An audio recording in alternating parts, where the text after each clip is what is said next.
The thing that I like about psychoactive drugs, and the reason that I think that people should be doing at least once in their life a psychedelic drug, is because what it does is it actually deteriorates your personality. And when I say that to people, they will look at that in a kind of horrified sense.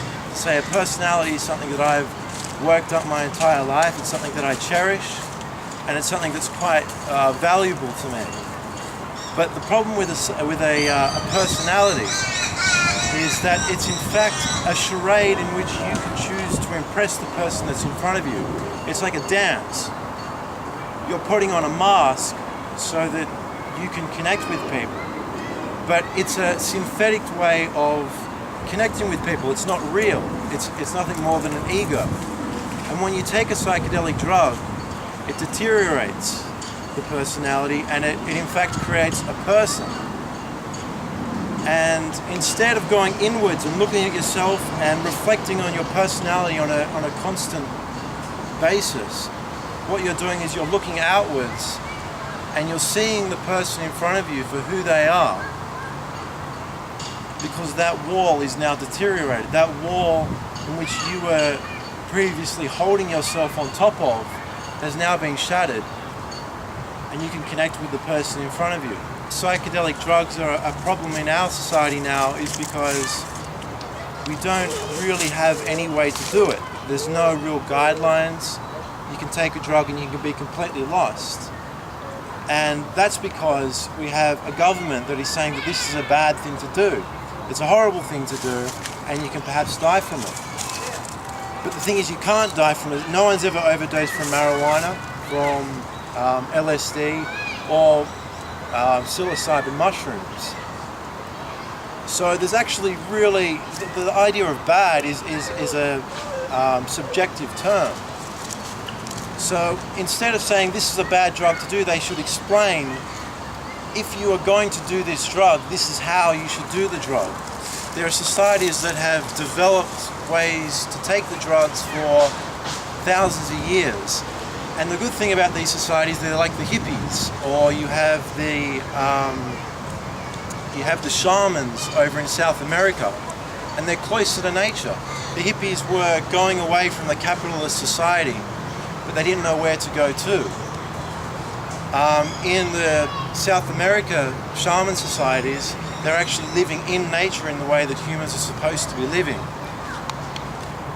So if we got those practices and we put them into our society, we taught them in schools, then people would not be in so much danger when they take the drugs. They wouldn't be lost, they wouldn't be just on their own and running away from culture. They would have a place to turn.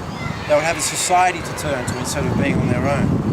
I hope that people consider doing psychedelic drugs, because I think it's a very important thing. It's something that you have to learn to do. You have to coax it into existence. You can't just do it once and say, well, that was negative. It's like anything good. You have to learn to speak English. You have to learn to make love. All these things that are worth doing, you have to learn to do. And people should take these psychoactive drugs and learn to do it and reap the benefits that come from it, which is an inward benefit, which you will feel much more liberated and whole on the inside, instead of wearing a personality and a mask and just having these fabricated relationships with other people.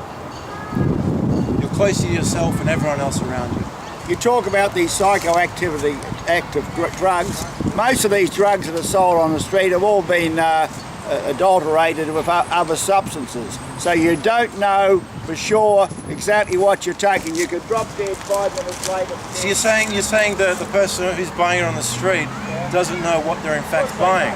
And that's a problem we have, because if it was legalized and it was regulated, then you could have laws and regulations which would maintain these produced in a proper way, in the same way that you would buy an organic apple.